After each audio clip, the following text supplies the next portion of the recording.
Tiba saatnya bagi kami Bapa untuk meneduhkan diri, berhenti di bawah salib Kristus, untuk meneguhkan akan panggilan kehidupan kami, agar hal itu terus hidup dalam hidup kami. Kami yakin dan percaya kebenaran firman-Mu akan meneguhkan setiap kehidupan kami, ketika kami siap untuk mendengar dan melakukannya dalam kehidupan kami. Dalam keterbatasan kami sebagai anak-anak manusia, kami berserah sepenuhnya kepada Roh Kudus, agar Ia yang berkarya dan menyiapkan setiap kami, sehingga kebenaran firman-Mu yang kami baca dan kami renungkan, sungguh akan hidup dalam kehidupan kami. Berkati dan pakai hamba-Mu dalam segala keberadaannya, agar Engkau saja yang berkarya sepenuhnya dalam hidupnya, sehingga segala sesuatu yang diungkapkan dan diucapkannya adalah seturut dengan kehendak-Mu. Inilah kami anak-anak-Mu Bapa, yang sudah siap untuk mendengarkan kebenaran firman-Mu. Bersabdalah ya Bapa, karena setiap kami siap untuk mendengarkannya. Kami berdoa di dalam nama Tuhan kami, Yesus Kristus. Amin. Bacaan pertama diambil dari kitab Yeremia, pasal 23 ayat 1 sampai dengan 6. Yeremia pasal 23 ayat 1 sampai dengan 6. Celakalah para gembala yang membiarkan kambing domba gembalaanku hilang dan terserak. Demikianlah firman Tuhan. Sebab itu beginilah firman Tuhan Allah Israel. Terhadap para gembala yang menggembalakan bangsaku, kamu telah membiarkan kambing dombaku terserak dan tercerai-berai, dan kamu tidak menjaganya. Maka ketahuilah, aku akan membalaskan kepadamu perbuatan-perbuatanmu yang jahat. Demikianlah firman Tuhan. Dan aku sendiri akan mengumpulkan sisa-sisa kambing dombaku dari segala negeri kemana aku mencerai-beraikan mereka, dan aku akan membawa mereka kembali ke padang mereka. Mereka akan berkembang biak dan bertambah banyak. Aku akan mengangkat atas mereka gembala-gembala yang akan menggembalakan mereka, sehingga mereka tidak takut lagi, tidak terkejut, dan tidak hilang seekor pun. Demikianlah firman Tuhan. Sesungguhnya waktunya akan datang, demikianlah firman Tuhan, bahwa aku akan menumbuhkan tunas adil bagi Daud. Ia akan memerintah sebagai raja yang bijaksana dan akan melakukan keadilan dan kebenaran di negeri. Dalam zamannya, Yehuda akan dibebaskan dan Israel akan hidup dengan tentram. Dan inilah namanya yang diberikan orang kepadanya, Tuhan keadilan kita. Demikianlah sabda Tuhan. Syukur kepada Allah.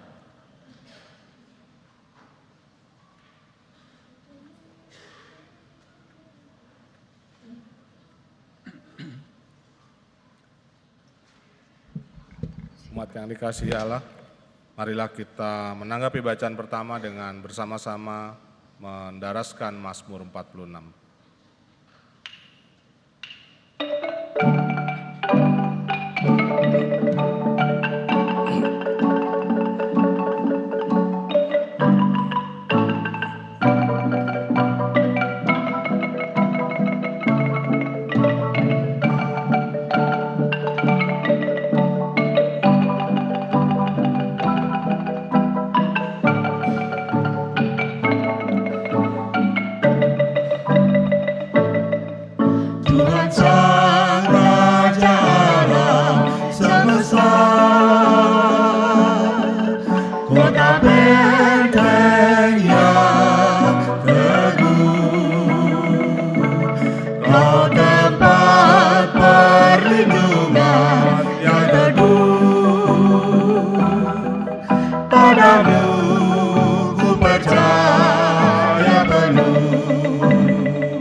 Dialah penolong yang sungguh sangatlah terbukti.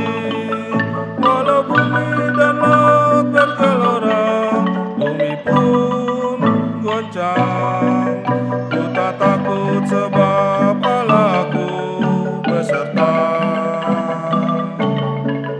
Tuhan Sang Raja alam semesta, kota bentengnya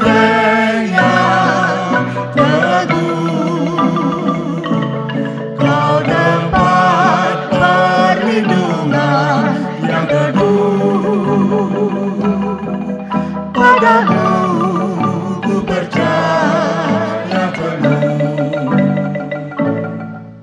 Kota Allah tempat berdiam yang maha tinggi.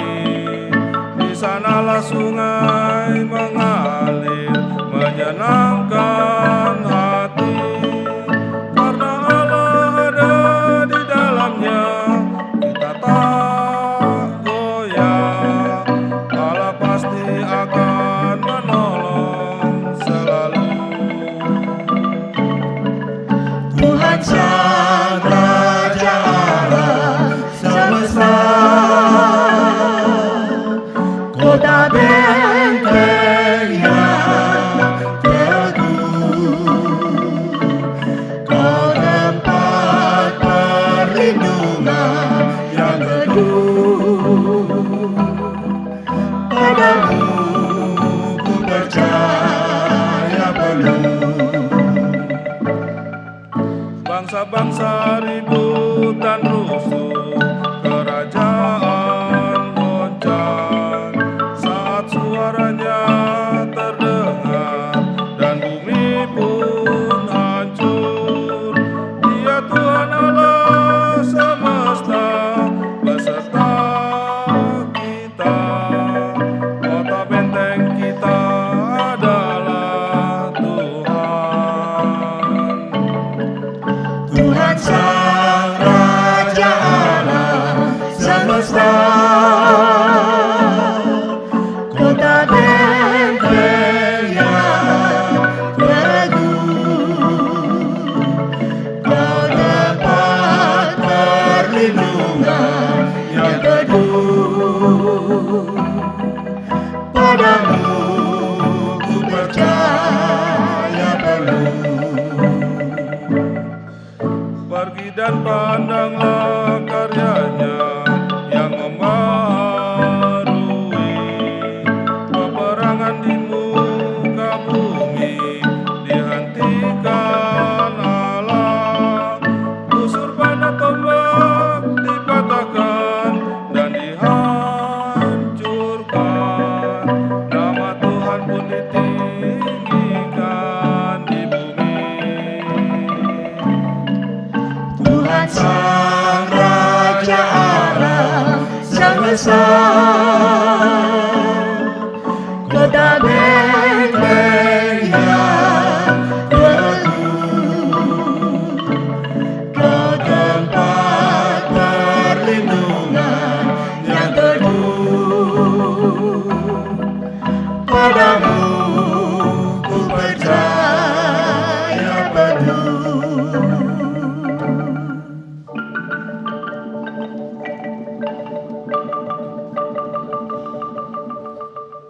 Bacaan kedua diambil dari Kolose pasal 1 ayat 11 sampai dengan 20. Kolose pasal 1 ayat 11 sampai dengan 20. Dan dikuatkan dengan segala kekuatan oleh kuasa kemuliaannya untuk menanggung segala sesuatu dengan tekun dan sabar, dan mengucap syukur dengan sukacita kepada Bapa yang melayakkan kamu untuk mendapat bagian dalam apa yang ditentukan untuk orang-orang kudus di dalam kerajaan terang. Ia telah melepaskan kita dari kuasa kegelapan dan memindahkan kita ke dalam kerajaan anaknya yang kekasih. Di dalam Dia kita memiliki penebusan kita, yaitu pengampunan dosa. Ia adalah gambar Allah yang tidak kelihatan, yang sulung, lebih utama dari segala yang diciptakan. Karena di dalam Dialah telah diciptakan segala sesuatu yang ada di sorga dan yang ada di bumi, yang kelihatan dan yang tidak kelihatan, baik singgasana maupun kerajaan, baik pemerintah maupun penguasa. Segala sesuatu diciptakan oleh Dia dan untuk Dia. Ia ada terlebih dahulu dari segala sesuatu, dan segala sesuatu ada di dalam Dia. Ialah kepala tubuh, yaitu jemaat. Ialah yang sulung, yang pertama bangkit dari antara orang mati, sehingga Ia yang lebih utama dalam segala sesuatu. Karena seluruh kepenuhan Allah berkenan diam di dalam Dia, dan oleh Dialah Ia memperdamaikan segala sesuatu dengan dirinya, baik yang ada di bumi maupun yang ada di sorga, sesudah Ia mengadakan pendamaian oleh darah salib Kristus. Demikianlah sabda Tuhan. Syukur kepada Allah. Bacaan yang ketiga diambil dari Injil Tuhan Yesus Kristus menurut Lukas pasal 23 ayat 33 sampai dengan 43. Injil Lukas pasal 23 ayat 33 sampai dengan 43 yang berbunyi demikian. Ketika mereka sampai di tempat yang bernama Tengkorak, mereka menyalibkan Yesus di situ dan juga kedua orang penjahat itu, yang seorang di sebelah kanannya dan yang lain di sebelah kirinya. Yesus berkata, "Ya Bapa, ampunilah mereka, sebab mereka tidak tahu apa yang mereka perbuat." Dan mereka membuang pundi untuk membagi pakaiannya. Orang banyak berdiri di situ dan melihat semuanya. Pemimpin-pemimpin mengejek dia, katanya, "Orang lain ia selamatkan, biarlah sekarang ia menyelamatkan dirinya sendiri. Jika ia adalah Mesias, orang yang dipilih Allah." Juga prajurit-prajurit mengolok-olokkan dia.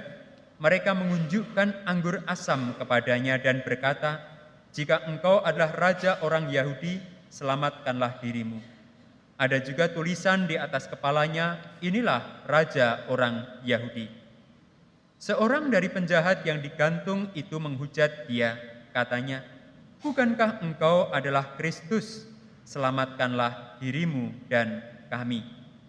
Tetapi yang seorang menegur dia, katanya, "Tidakkah engkau takut juga tidak kepada Allah, sedang engkau menerima hukuman yang sama? Kita memang selayaknya dihukum, sebab kita menerima balasan yang setimpal dengan perbuatan kita. Tetapi orang ini tidak berbuat sesuatu yang salah." Lalu ia berkata, "Yesus, ingatlah akan aku apabila engkau datang sebagai raja."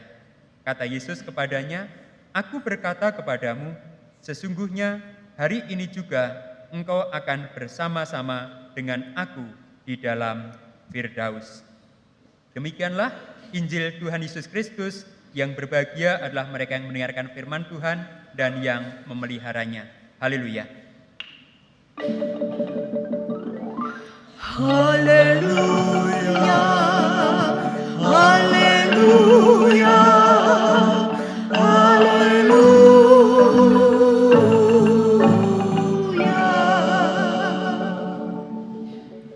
Silakan kembali. Selamat siang umat yang dikasihi dan mengasihi Tuhan. Kiranya pada saat ini kita sungguh-sungguh bisa menikmati ibadah kita dengan sukacita dan kebahagiaan. Karena kita tahu bahwa beberapa hari terakhir ini kepada kita disuguhkan berbagai drama kehidupan dan tragedi kehidupan.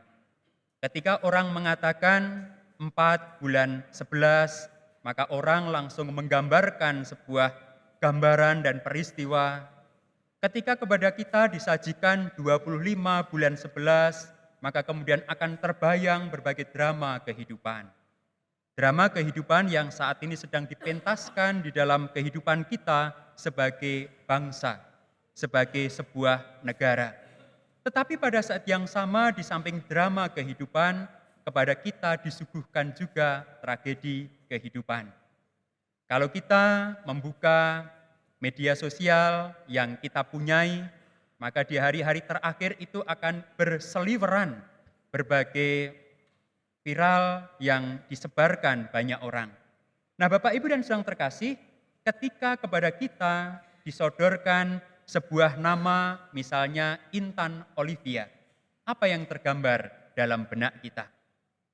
Ketika Intan Olivia disebarkan dan diunduh oleh banyak orang, maka di situ yang digambarkan adalah seorang anak kecil yang mukanya tersenyum tetapi dia punya sayap malaikat. Sebuah penggambaran yang kontradiktif. Karena apa? Karena sesungguhnya ketika itu terjadi, seorang Intan Olivia ini sedang meregang nyawa oleh karena tragedi kehidupan. Saat ini Bapak Ibu dan Saudara terkasih masih ada nama Trinity, Alvaro, Anita, Dan juga begitu banyak nama anak-anak kecil yang adalah korban tragedi kehidupan, imbas dari drama kehidupan yang seringkali dilakukan oleh orang-orang yang punya kuasa. Bapak, Ibu, dan saudara terkasih, beberapa hari sebelumnya kalau kita menyimak berita yang bersifat internasional, kepada kita juga disuguhkan pemandangan yang mengerikan. Sebuah rumah sakit anak di kota Aleppo, di Suriah yang sedang berkonflik, juga terkena rudal. 38 anak langsung meregang nyawa, berpisah dengan orang tuanya. Ratusan anak menderita luka yang sedemikian luar biasa. Oleh karena apa? Oleh karena keragusan akan kekuasaan yang tidak pernah berhenti. Oleh karena ketakutan kehilangan kekuasaan dari orang-orang yang saat ini sedang berkuasa. Sekaligus juga pamernya kekuasaan dari negara-negara adikuasa yang merasa bisa berbuat apa saja tanpa ada yang bisa menghentikannya. Beberapa tahun yang lalu, 2014 kalau tidak keliru, kepada kita juga disodorkan sebuah tragedi kehidupan. Sekitar 218 anak-anak atau siswi-siswi sekolah di sebuah sekolah di kota Chibok, Nigeria, diculik dan disandera oleh kelompok Boko Haram. Dijadikan budak seks, dan sampai saat ini ratusan anak itu belum bisa ditemukan, apalagi dibebaskan. Dunia hanya bisa berseru dan mempertanyakan. Bapak, Ibu, dan saudara terkasih, ketika tragedi kehidupan itu dihidangkan di hadapan kita, maka kemudian dunia dan juga setiap kita berseru, di manakah negara? Di manakah pemimpin? Mengapa negara dan pemimpin seringkali tidak hadir ketika tragedi kehidupan itu terjadi? Mengapa orang-orang yang biasanya bersuara kencang, berteriak lantang, ketika dirinya diusik, ketika terjadi tragedi itu diam 1000 bahasa? Tidak terdengar suaranya. Di manakah empati dari orang-orang yang seringkali berdemo untuk memperjuangkan sesuatu ketika tragedi kehidupan itu tersaji di hadapannya? Tragedi kehidupan yang dilakukan oleh orang-orang yang menghalalkan segala macam cara untuk meraih ataupun mempertahankan kekuasaan dan kedudukan.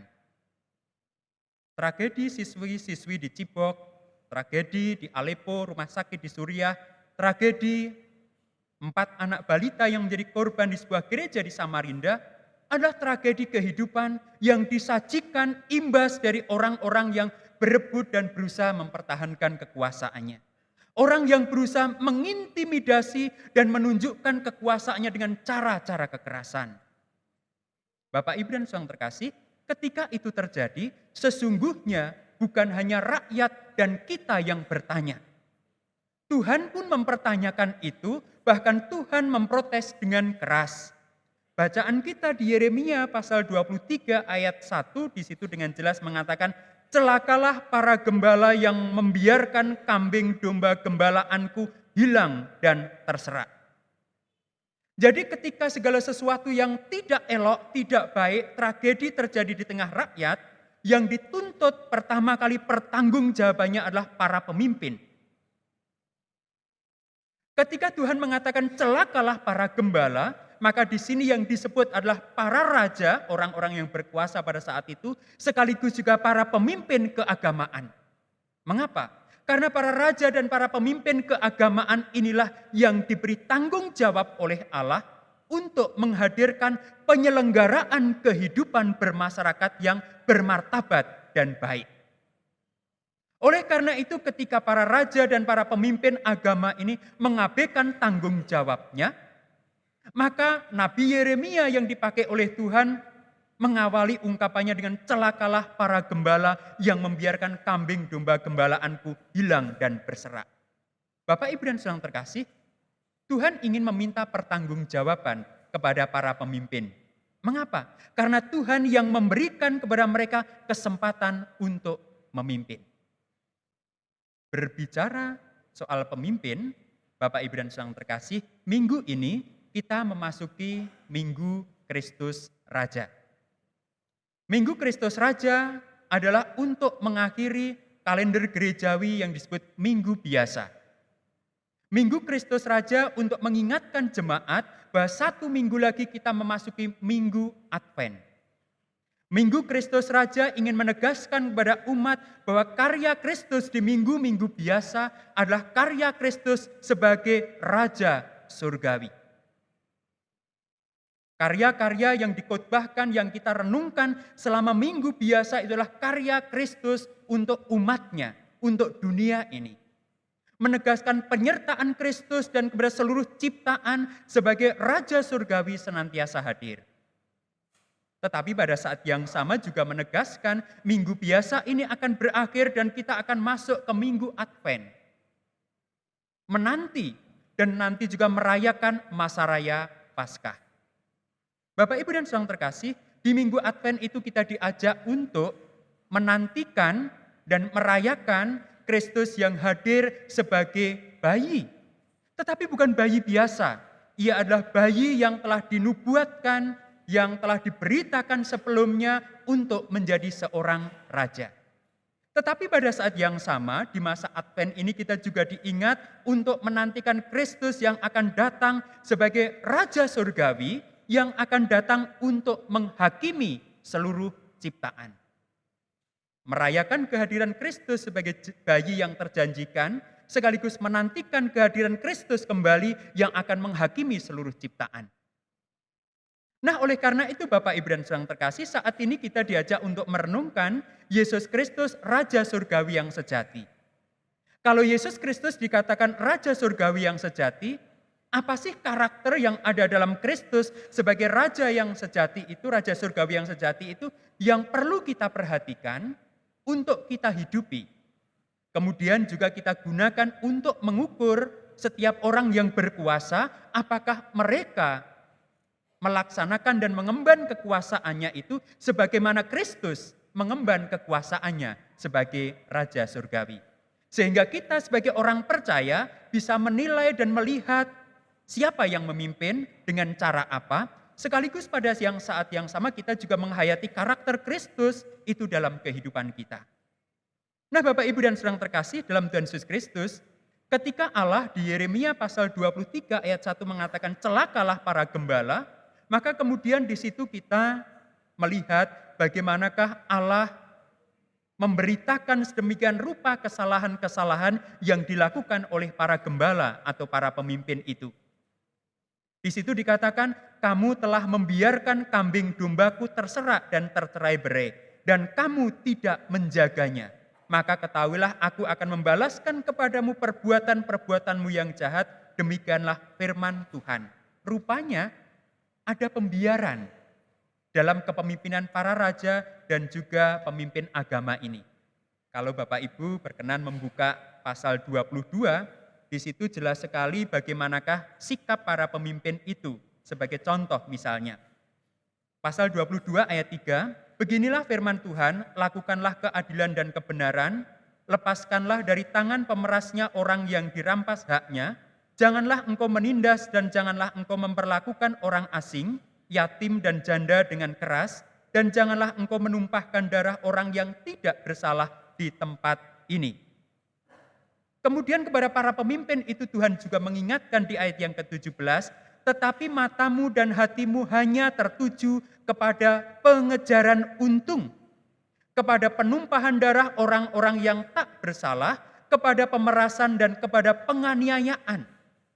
Nah, Bapak, Ibu, dan saudara terkasih, rupanya para raja dan pemimpin agama pada waktu itu justru bersikap sebaliknya dari apa yang seharusnya mereka lakukan.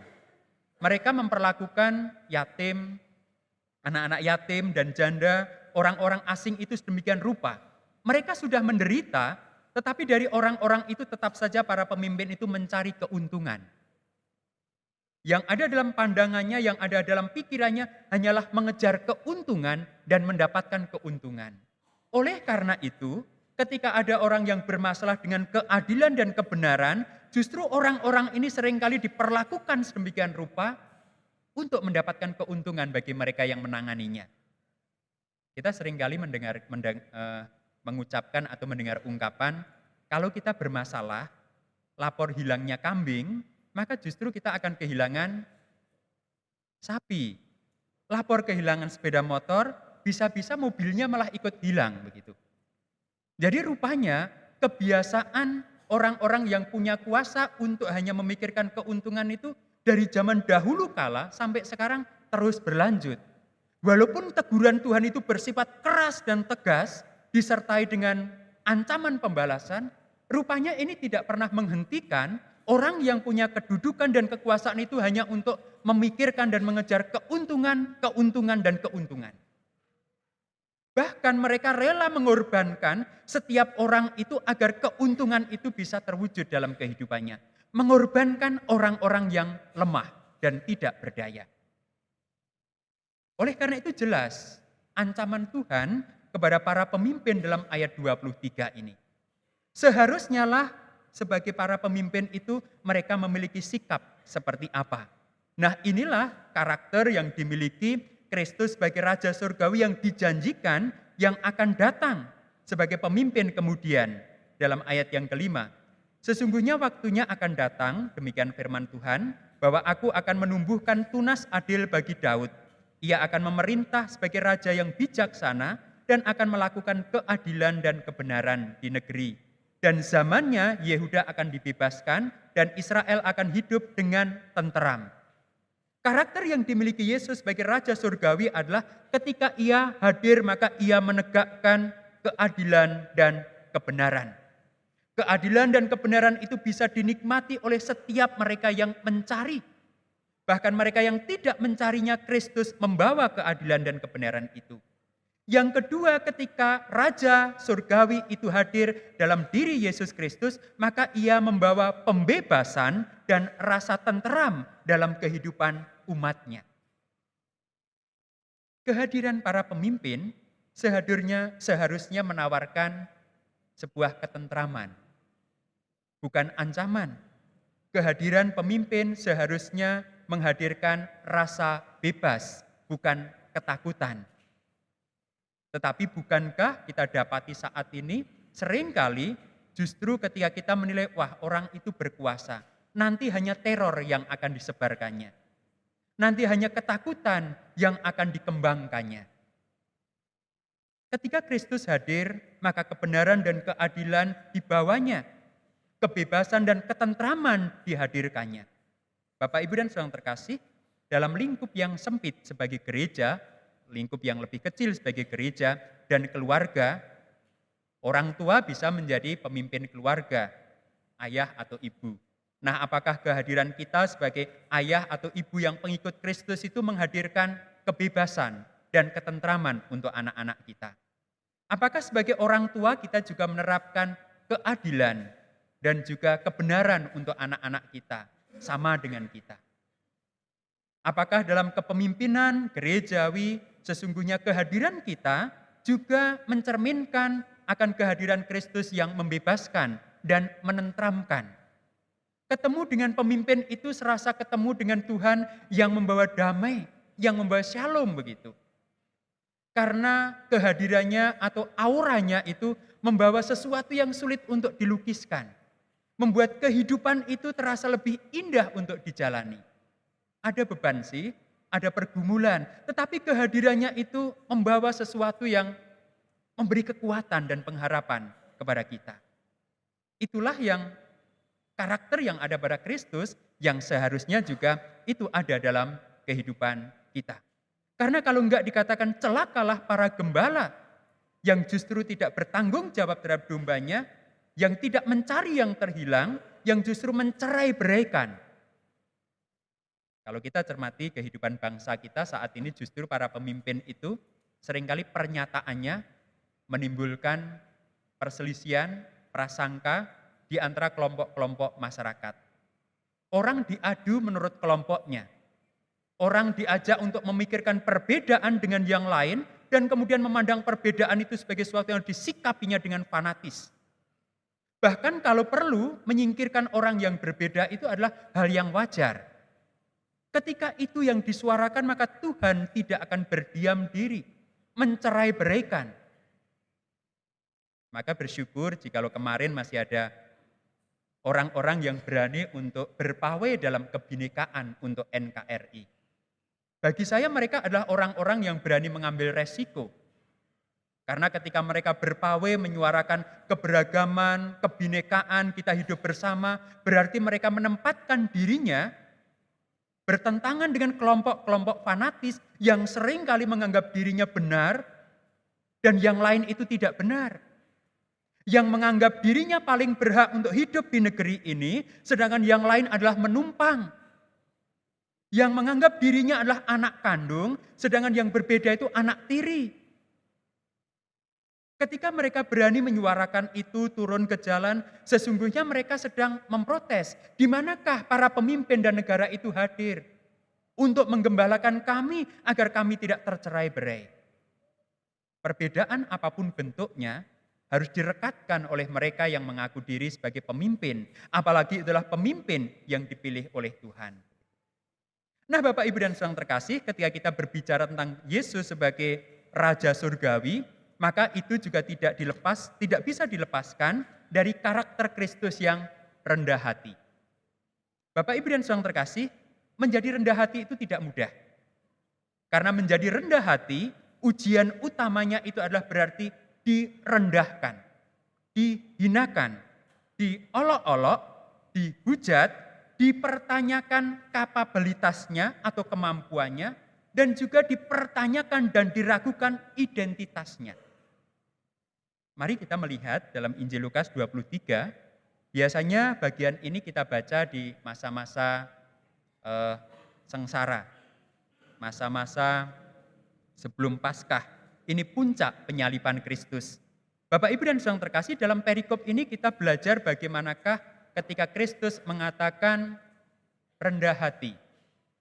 Nah, ujiannya kita melihat bagaimanakah kerendahan hatian Yesus itu diuji oleh sesuatu yang sangat luar biasa beratnya. Mari kita perhatikan bagaimanakah karakter Yesus sebagai Raja Surgawi yang rendah hati itu menghadapi ujian yang luar biasa. Di ayat yang ke-33, di situ Yesus disalibkan di Bukit Tengkorak bersama dengan 2 orang penjahat. Artinya, Kristus dihukum mati itu disamakan bahwa Yesus adalah seorang penjahat. Matinya terhitung sebagai orang yang jahat. Walaupun pengadilan tidak menemukan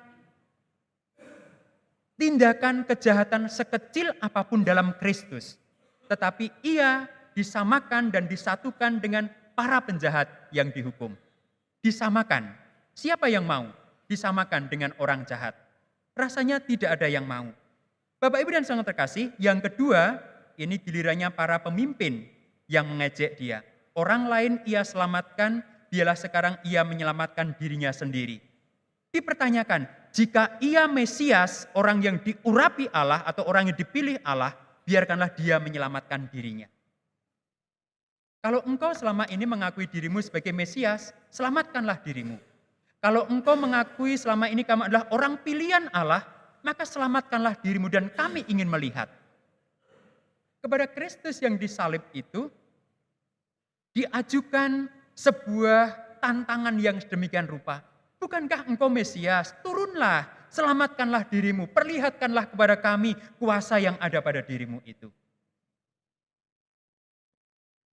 Bapak, Ibu, dan Saudara terkasih, tentu ini bukan sebuah ujian yang mudah atau bukan sebuah tantangan yang ringan untuk dihadapi.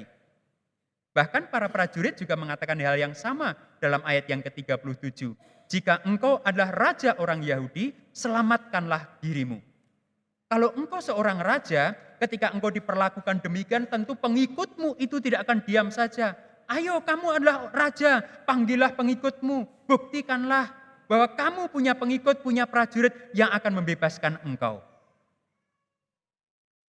Yesus ditantang untuk memanggil para pengikutnya untuk menyuarakan tuntutan.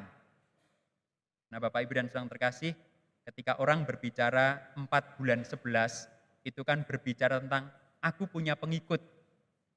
Nih, aku punya kuasa dan aku bisa memaksa. Kristus juga dituntut seperti itu. Engkau raja kan? Punya prajurit, punya pengikut, punya rakyat. Ayo kerahkan mereka. Walaupun di Taman Getsemane ketika Petrus menghunus pedangnya, Yesus berkata apa? Sangkamu aku tidak bisa memanggil sepasukan malaikat surgawi untuk membela aku. Tetapi tidak. Kerendahan hati diuji dengan sebuah tantangan. Kamu raja kan? Ayo buktikan bahwa kamu adalah raja. Bahkan Bapak Ibu dan Saudara terkasih, salah satu penjahat yang disalib bersama Kristus juga menghujat di sini dikatakan, bukankah engkau adalah Kristus? Selamatkanlah dirimu dan kami. Rupanya dari berbagai kalangan, semuanya menguji kerendahan hati Yesus. Bapak Ibu dan Saudara terkasih, orang tidak akan mendapatkan dirinya rendah hati ketika dia belum bisa melewati penghinaan yang paling besar terhadap dirinya. Ada ungkapan, cacing saja diinjak menggeliat, apalagi aku sebagai manusia, aku tidak mau diperlakukan seperti itu. Ketika itu sudah berhubungan dengan penghinaan, penghujatan, pencemaran, maka seringkali orang sudah tidak bisa lagi menahan dirinya dan ia akan membalas dengan apa yang dipunyainya. Orang yang paling lemah sekalipun ketika diperlakukan sedemikian rupa, ia akan berusaha untuk melawan, menunjukkan identitas dan eksistensinya. Tetapi Kristus tidak. Raja surgawi itu betul-betul hadir dengan kerendahan hatinya. Hujatan, olokan, hinaan seperti apapun beratnya yang mempertanyakan akan keberadaannya, kekuasaannya, tidak menggoyahkan ia untuk tetap rendah hati. Bagaimanakah mungkin seorang raja menghadirkan shalom atau damai sejahtera ketika ia mengumbar nafsu dan kemarahannya? Ketika ia sangat mudah tersinggung oleh hal-hal yang sifatnya sederhana. Kristus tidak. Ini menjadi cerminan bagi setiap kita Bapak Ibu dan Saudara terkasih untuk mengukur kepemimpinan seseorang. Ketika seorang pemimpin sangat mudah tersinggung, kemudian mengeluarkan pernyataan-pernyataan yang sifatnya justru mengancam, ia bukanlah seorang pemimpin. Dari apa yang kita lihat dalam karakter Kristus, seharusnya lah ketika seorang diangkat menjadi pemimpin, ketika ia diperlakukan sedemikian rupa, tetap damai sejahtera yang ditawarkannya. Tetap pengampunan yang dikumandangkannya. Bukan kepentingan pribadi dan egois serta kekuasaannya, tetapi kepentingan orang banyak itulah yang dipertimbangkan.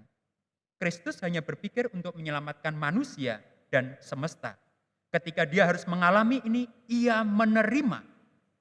Maka kita mendapati karakter Kristus yang rendah hati itu sungguh layak menjadi Raja Surgawi. Nah Bapak Ibu dan Saudara terkasih dalam Tuhan Yesus Kristus, ketika Kristus memiliki karakter seperti itu, bagaimanakah penghayatan jemaat? Kalau kita membaca dalam kitab Kolose Bapak Ibu dan Saudara terkasih, Kolose adalah jemaat perdana, salah satu jemaat awal dari kekristenan, walaupun saat ini mungkin di kota Kolose sudah tidak ada lagi jemaat seperti yang diceritakan seperti ini, karena di Asia kecil, Kolose sudah menjadi bagian dari Turki yang gereja-gereja atau jemaat-jemaat yang ada di Alkitab itu sudah tidak ada. Tetapi dalam bacaan kita, rupanya jemaat Kolose yang juga percaya Yesus sebagai Raja Surgawi itu juga menghadapi tantangan dan hambatan yang luar biasa beratnya. Tetapi di situ Rasul Paulus mengatakan, aku bersyukur ketika mengingat dan melihat engkau. Mengapa? Karena walaupun engkau menghadapi tantangan dan pergumulan yang sebenarnya luar biasa dalam hidupmu, tetapi engkau bertahan, engkau berkembang, engkau bertumbuh.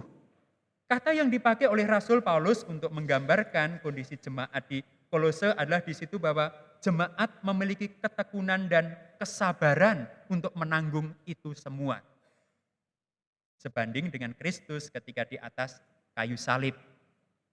Sebanding dengan Kristus yang ketika diperlakukan sedemikian rupa, yang keluar justru adalah, ya Bapa ampunilah mereka. Sebab mereka tidak tahu apa yang mereka perbuat. Bapak Ibu dan Saudara terkasih, gambaran ini mengingatkan kita sebagai orang percaya dan sebagai gereja, betapa sebagai Raja Surgawi, Kristus memiliki keutamaan-keutamaan yang seharusnya menjadi cermin atau teladan dalam kehidupan kita. Karena setiap kita sesungguhnya pernah menjadi pemimpin, baik bagi diri sendiri maupun orang-orang di sekitar kita, dalam kelompok kecil atau kelompok yang lebih besar. Nah, Bapak Ibu dan Saudara terkasih, ketika saat ini para pemimpin justru menghadirkan drama dan tragedi kehidupan, lalu apakah yang akan kita lakukan? Bukannya sebuah kebetulan kalau panitia Natal di dalam wartanya yang diwartakan sehubungan dengan Natal, yang ditampilkan juga gambar anak kecil. Kalau Bapak Ibu dan Saudara terkasih melihat di sini tidak perlu jelas, silahkan dilihat di luar. Nah, kita akan merayakan masa raya Natal, kehadiran Kristus sebagai Raja Surgawi. Kristus yang peduli, Kristus yang care, Kristus yang memperjuangkan keadilan dan kebenaran, Kristus yang menghadirkan shalom dalam kehidupan sesama, Kristus yang menarik ke tengah orang-orang yang terpinggirkan, anak-anak yatim, dan juga janda-janda, orang-orang yang dianggap sebelah mata oleh masyarakat, ditarik untuk hadir di tengah lingkup kehidupan. Nah, panitia Natal juga mengundang kita untuk menghayati akan karakter Kristus sebagai Raja Surgawi itu dalam sebuah perayaan yang nyata.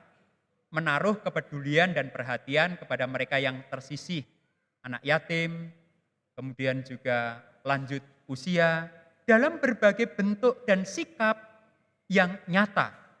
Melalui perhatian kita, melalui uluran tangan kita, melalui kesediaan kita untuk menghadirkan diri dan mencari setiap mereka yang membutuhkan. Nah, Bapak Ibu dan Saudara terkasih, sekali lagi saya kira bukan sebuah kebetulan jikalau kepada kita disodorkan tragedi akan anak-anak kecil yang dimanfaatkan orang-orang tertentu untuk mendapatkan kekuasaan atau mempertahankan kekuasaan. Mari kita sebagai gereja di mana Kristus adalah Raja kita melakukan sebuah tindakan yang memanusiakan kembali setiap mereka yang tersisihkan. Kristus datang untuk mendamaikan kita dengan Allah, untuk mengembalikan kemanusiaan kita. Maka kita yang sudah berjumpa dan hidup dalam damai Kristus itu dipanggil untuk bukan menebarkan tragedi dan teror kehidupan, tetapi untuk memulihkan kehidupan.